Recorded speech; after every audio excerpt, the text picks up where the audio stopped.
দীর্ঘ ২৩ দিন পর পাওয়া গেল নিখোঁজ শিক্ষার্থী নোমানের মরদেহ।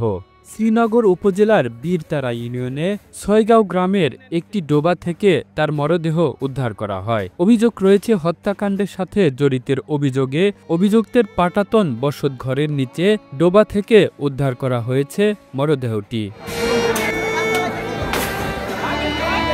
স্থানীয়রা জানান, সকালে পচা দুর্গন্ধ ছড়িয়ে পড়লে স্থানীয়দের সন্দেহ হয়। পরে খোঁজাখুঁজির পর একটি মরদেহ দেখতে পায়। সেই মরদেহ নিখোঁজ নবম শ্রেণীর শিক্ষার্থী নোমান শেখের বলে প্রাথমিকভাবে ধারণা করা হচ্ছে। পরে পুলিশ এসে দুপুর 12:30টার দিকে মরদেহটি উদ্ধার করে। উদ্ধার হওয়া মরদেহটি পার্শ্ববর্তী সিরাজদি খান উপজেলার কোলা ইউনিয়নের থোরগাঁও গ্রামের মিরাজ শেখের ছেলে নবম শ্রেণীর শিক্ষার্থী নোমান শেখ। সে গত 23 দিন যাবৎ নিখোঁজ ছিলেন।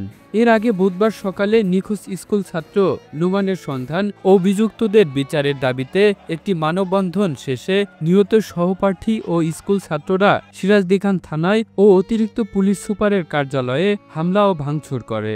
উল্লেখ্য, গত 23শে জানুয়ারি মেলায় যাওয়ার কথা বলে বাড়ি থেকে ডেকে নেওয়া হয় নিখোঁজ নোমান শেখকে। পরে 23 দিন পর একটি ডোবা থেকে তার মরদেহ উদ্ধার করে। এই ঘটনায় সিরাজদি খান থানায় একটি মামলা করা হয়। মুন্সিগঞ্জের সিরাজদি খান সার্কেলের সহকারী পুলিশ সুপার ইমরান খান বলেন, মরদেহটি উদ্ধার করে ময়নাতদন্তের জন্য মুন্সিগঞ্জ হাসপাতালে প্রেরণ করা হয়েছে। Kamrul Islam, the news Bangladesh, national desk.